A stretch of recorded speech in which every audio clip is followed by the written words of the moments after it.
Once again, the Chicago White Sox fail to capitalize with runners in scoring position, and Sox pitching gives up far too many walks. Toronto's offense made the White Sox pay for their mistakes. Michael Kopech was rough. He only went 3 innings, and the White Sox now fall to 2 games under 500. They try to bounce back with Johnny Cueto on the mound. You are Locked On White Sox, your daily Chicago White Sox podcast. Part of the Locked On Podcast Network, your team every day.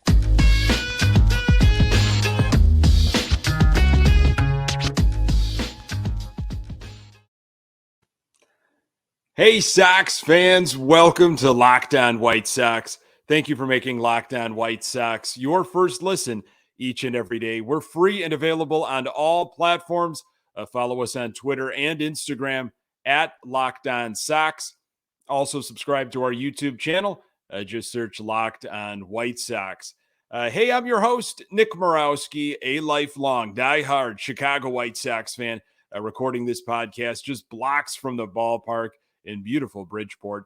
You can find me on Twitter at Nick_GGTB. I really appreciate you letting me steal some of your time to talk White Sox. Locked On White Sox is part of the Locked On Podcast Network, your team every day. Can Johnny Cueto bounce back from his last start and help the Sox get back on track? We're going to discuss. The Sox continue to have a lack of discipline at the plate and can't take advantage of opportunities. But first, the White Sox are now 2 games under 500. White Sox lost on Wednesday night to the Toronto Blue Jays 7-3. Here's your state of the Sox. They are 23-25, chasing the Minnesota Twins by 5 games. The Twins are letting us hang around here. They've lost 3 of 4, which makes this skid from the Sox so disappointing. 48th game this year, 48th different lineup from Tony La Russa. Something a little bit consistent, though. Andrew Vaughn was back in the 2 spot tonight, which, you saw what he did on Tuesday night. He hit, was 4 for 5, triple away from the cycle. He better be back in the 2 hole. But hey, we're dealing with Tony La Russa here, and he does what he wants. He is not going to answer to anybody. 48 games, 48 different lineups. Vaughn is actually in the 2 spot for the 3rd straight game, twice, obviously, in Toronto. We'll see what happens on Thursday. White Sox just lacked discipline once again, couldn't capitalize. It's a broken record. You're watching it as a diehard fan, and you are shaking your fist. You are pulling your hair out. It's unbelievable. You cannot explain it. When other fans from different teams probably talk to you as a Sox fan, and they say, "What's going on with your White Sox? I thought they were supposed to run away with this division." And sure, there's been injuries. But this team is not playing anywhere near their potential. And the pitching, bullpen, okay, they're hanging in there, but they cannot make any mistakes. And we saw what does happen when a guy has an off night. And we'll get to that in a little bit later. A.J. Pollock was your leadoff hitter on Wednesday night. What happened to Yaz? I thought we all found the new spot for Yasmani Grandal. It was going to be the leadoff position because he can get on base. He was 0 for 5 on Tuesday. Yasmani Grandal was not in the lineup and did not play on Wednesday. Luis Robert was back in the lineup. It was good to see him. The way the game went, I'll be honest with you, it was kind of weird. You almost didn't realize that Luis Robert was back. He really didn't factor in much. I think he was 1 for 4. He was the DH. Kind of interesting not seeing him leading off. But I wonder if they are looking for, I don't know, maybe him not to be running too much. Didn't want to put him in situations where they need him in his legs. Maybe he's not feeling 100% yet. But it was good to have him at least back in the lineup. No Yoan Moncada initially. He did pinch hit in the ninth. This was the news about Moncada before the game. He's got this left quad injury, apparently. He is nearing return. Moncada could have played the whole game on Wednesday, La Russa said, but the White Sox didn't want to risk rushing him back against a left-hander, Abreu. It's likely that Moncada will be back for Thursday's game against the Blue Jays. A confusing situation with Moncada. I don't know what your thoughts are. You're seeing what Berger is doing at third. Moncada is this guy that is going to continue to catch flack from White Sox fans, not only because he hasn't been able to produce to these expectations that we as fans have built up for him. And then it's also the matter of just staying on the field and playing. And if he could have played on Wednesday, how come he didn't play? I don't know. Only La Russa and Moncada can answer those questions, and maybe the trainer. But it makes Sox fans raise some eyebrows of what is going on with this guy. Update on Jimenez. Jimenez was back in the lineup for AAA Charlotte. He was the DH, playing against Memphis.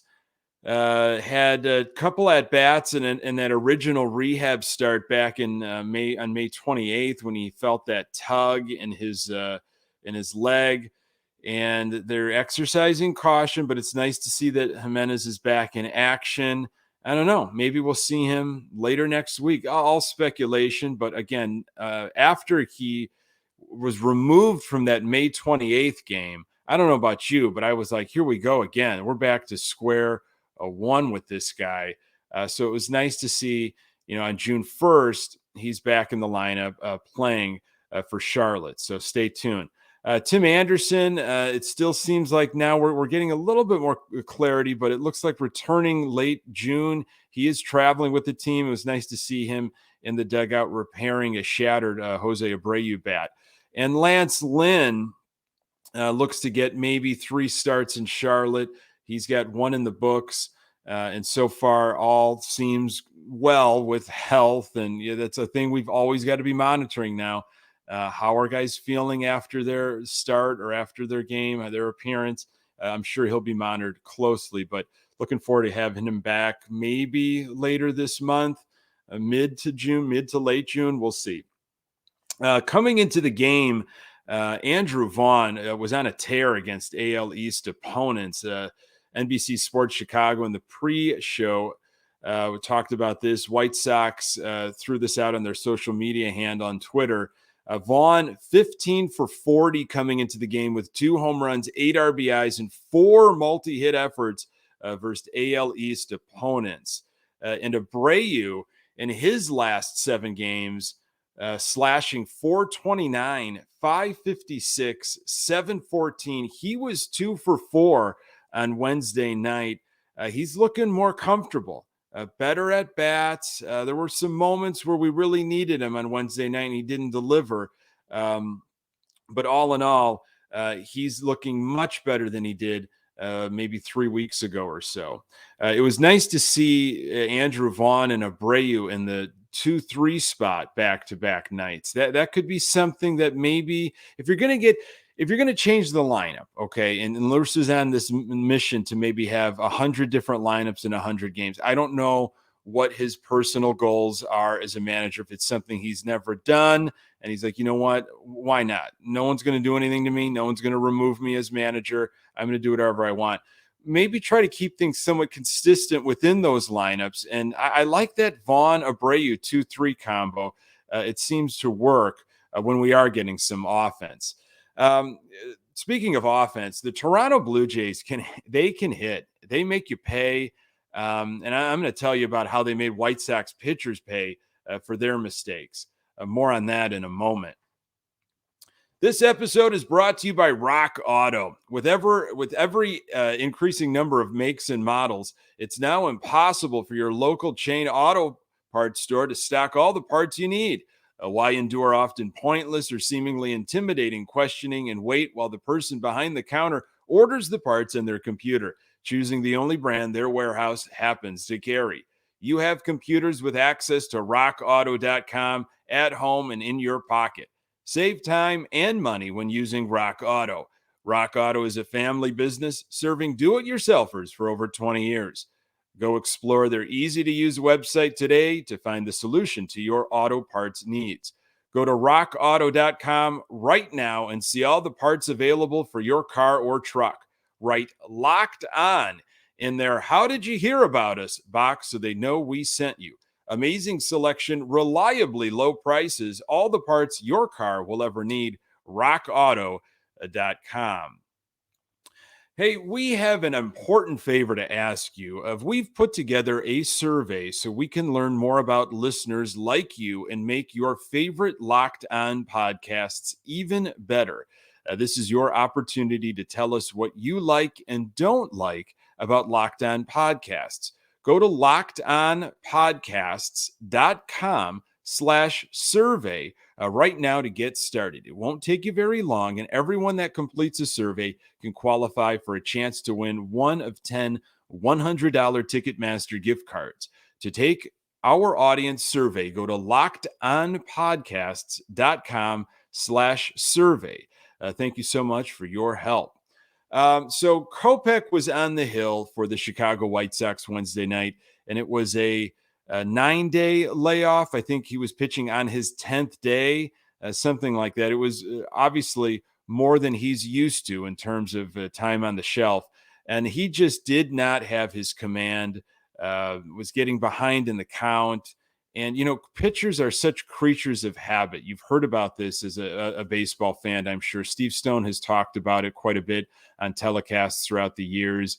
The routines that pitchers have, their side sessions when they're not starting, their running routine, their stretching routine, their long toss routine, the stuff they're trying to work on in the bullpen with a pitching coach or what have you. It's very calculated. So for Kopech to have this stretch of time where he has not pitched, it definitely threw him off. You could tell, which is unfortunate because he has been one of the best pitchers in the American League. Of course, he was coming off of that great start way back when in New York, the second game of that doubleheader where the White Sox swept in Yankee Stadium. He was electric, gave up only one hit through 7 innings. Outstanding effort. He's been so fun to watch. Must-see TV. And he was not the same pitcher at all. Lead off hitter for Toronto Blue Jays, Santiago Espinal, and he crushes a home run, wasted no time already getting to Kopech. Kopech did settle in and got 2 pretty quick outs, and then Hernandez, who hurt the Sox on Tuesday, continued to do work, ripped a single. Kirk, who was had damaged the baseball Tuesday, Kirk had a laser beam to left field, who Pollock was out there, was right to him. Toronto thankfully only just got 1 run. It could have been a lot worse, but don't worry, that comes later. Kopech only threw 15 pitches in that first inning. In the second inning, I was kind of paying attention to Kopech a little bit more on his mechanics, and it is fascinating watching this guy pitch. The drive that he has with that right leg. They are such strong, powerful legs. The push off from the rubber, tons of strength. He is really maximizing where you can, you're pitching with your legs, not necessarily your arms. And that drive is pretty impressive. He had a leadoff strikeout in the second, so it was good to see him get right back in there. Tapia squares up a middle fastball, though, and hits a ground rule double. Guys on second and third with 2 outs. Walks Espinal, who again had that home run back in the first, and the bases are loaded. Katz comes out for an early game visit. At this point, Kopech's at 40 pitches. There was a big miss on a breaking ball to Bichette. Umpire missed that one, and before you know it, it was a 3-0 count. Kopech continuing to obviously struggle with command. He walks Bichette, and it's 2-1 Toronto. Just not good. You could see the frustration, the disappointment almost in Kopech's face. He was challenging Vlad on a high, and got him on a high fastball, 98 miles per hour, 38 pitches in the second inning. After 2 innings, Kopech was at 54. You knew right then as a Sox fan, you're like, okay, not bad. It's 2-1 Toronto. It could be worse, but 54 pitches. Kopech's not going very long. And then the third inning was the backbreaker. Some really great defense by Berger. Berger made a nice play at third. It looked like it hit off the lip of the grass. He made an adjustment, threw a strike to Abreu. I'm liking Berger at third, and especially with Moncada. Are you hurt? Are you not hurt? When are you going to play? How long will you play? Will you play multiple games in a row? Will you continue to have days off? Berger's been a bright spot. I still think the game's moving a little kind of fast for him, but man, he made some nice plays. He made another great play in the eighth. So what do you do with him? I mean, we got some question marks whenever Moncada does decide he's ready to continue to play. But Berger, not much with his bat on Wednesday night, but have been liking his glove, and he's got a strong arm too. Kopech in the third, just struggling to find anything with the zone. He was at a 72 pitch mark with 2 on, 2 out for Toronto. Just can't get ahead in the count. And he was working kind of slow too. It wasn't get the ball, throw the ball, kind of like what we saw in New York. And then boom, a 3-run home run by Danny Jansen, 5-1 Blue Jays. Tapia comes up with another double. Toronto just makes you pay. When you make mistakes, they are going to make you pay. They have guys that will capitalize on pitchers' mistakes.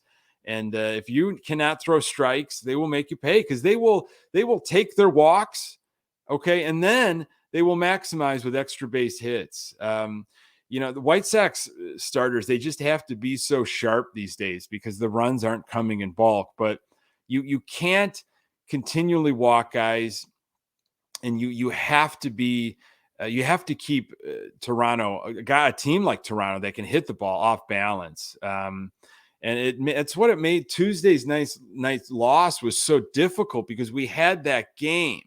We definitely were in that game, and you kind of wanted to steal that game because you knew it was going to be difficult in Toronto, especially when we scored some runs. Kopech's final line on Wednesday: 3 innings, 6 hits, 5 earned runs, 4 walks, 4 strikeouts. His ERA is now 2.20.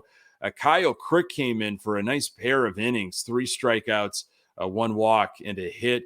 Foster got into a jam during his inning, but he pitched pretty well. It was 5-3 Toronto after 6. Ruiz came in for a pretty clean 7th, and then Souza in the 8th. He gave up a 2-run homer to Vlad. You just can't stop Toronto. You can keep them down for just long enough, and then they come back. It's for an opposing fan, like for a White Sox fan, it makes me so jealous of the offense that they have. Toronto, their total offense: 10 hits, 8 walks, 6 extra base hits. They took their walks, and we gave it to them. The opportunities were there for the White Sox offense, but we just could not duplicate our magic from Tuesday night. I'm going to tell you the good and bad. Plus, Johnny Cueto pitches today. More on that in a moment. Whether you're ready to pop the question or you're celebrating a milestone, a moment, find jewelry as unique as her with the modern convenience of online shopping at BlueNile.com. Blue Nile has simple online tools that let you choose the diamond shape, size, and clarity, as well as setting style. Blue Nile's bench jewelers will then handcraft her perfect engagement ring. Each ring is one of a kind.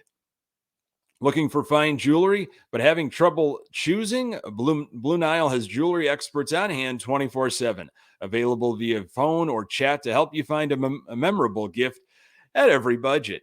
Make your moment sparkle with jewelry from BlueNile.com. And Locked On Sports listeners get $50 off purchases of $500 or more. This podcast exclusive includes engagement. Use code Locked On. That's code Locked On. Plus, every order is insured, ships free, and arrives in discreet packaging that won't give away what's inside. Shop stress-free and find your forever piece. Go to BlueNile.com today. Okay, the offense. We were up against starter Ryu for the most part. And hey, AJ Pollock hitting leadoff for the White Sox. He leads off with a home run. That was great. And he had another hit in the game. You got a feeling that Pollock's starting to swing the bat a little bit, which is nice. Third inning, Sox still with just that one home run from Pollock as their only hit. Rui was on cruise control. Mendick breaks it up with a single to left field. Mendick's been getting his hits the last couple days, but then Pollock hits into an inning-ending double play. So as I give praise to Pollock, I have to take it away. You just felt like after the third, I don't know if the Sox are going to repeat the explosion of those 5 runs that they had on Tuesday. But then in the fourth inning, things got a little more exciting. Andrew Vaughn broke out. It was called an error, but the right fielder let the ball pop out of his glove as he tracked it down. In reality, it was a leadoff double, and it was good to see Vaughn continuing to drive the ball. Abreu follows up with a no-doubter, just smashed a changeup to the left field seats. It's 5-3 Toronto at that point. Abreu now 5th on the all-time RBI list in White Sox history as he passed Minnie Minoso. Jake Berger keeps things going with a double. Just 1 out at this point. The legend, Lurie Garcia, is up, ground out, no advancement. Engelo's up, and he strikes out looking. Really, you wanted to get that extra run in to make it 5-4. Again, missed opportunities by our White Sox. In the 6th, Abreu with a broken bat hit. Robert with a single, and Abreu advances to third. So you got 2 on, 1 out. Berger and Garcia could not get the job done. 7th inning, 2 outs. Mendick with a seeing eye single. Another multi-hit game as he fills in for Tim Anderson. Pollock comes up with another hit, brings Vaughn to the plate with 2 outs. Andrew Vaughn walks. Now, Abreu is up. He's been hot. He's had 2 hits already in the night. It was a 3-1 count, and Abreu grounds out to shortstop to end things. That was a golden opportunity, and it looked like he swung at ball 4. Sox offensive line, it was offensive. 3 runs, 8 hits, only 1 walk. Extra base hits, there were 3, a double and 2 home runs. With runners in scoring position, our White Sox were 1 for 6. And again, just that 1 walk. It seems like it's a broken record, right? Not scoring with runners in scoring position and not taking your walks.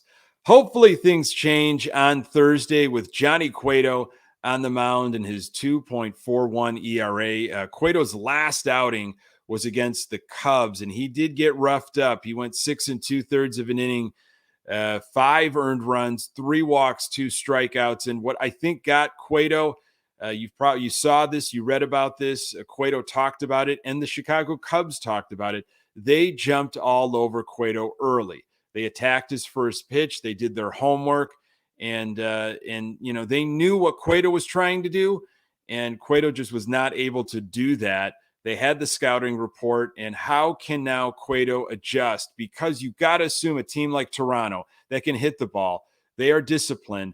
They know the same information, and they are going to be jumping on that first pitch that Cueto throws. So he wants to get ahead of the count. He's going to have to mix things up, keep Toronto off balance. It'll be interesting to see the adjustments, hopefully, he makes. Thank you so much, folks, for making this podcast part of your daily routine. You can find the Locked On White Sox podcast absolutely everywhere you find podcasts. We're on Twitter and Instagram at Locked On Sox. You can find me on Twitter at Nick_GGTB. Thanks for making Locked On White Sox your first listen. Now make your second listen Locked On MLB. Paul Francis Sullivan, just call him Sully, brings you his unique perspective on the major leagues past and present. It's free and available wherever you get your podcasts. Coming up on the next episode, I'll recap Johnny Cueto's outing and hopefully, finally, be talking about a White Sox winner. Thank you so much for making Locked On White Sox your first listen. I'm Nick Morawski. Until next time, go Sox.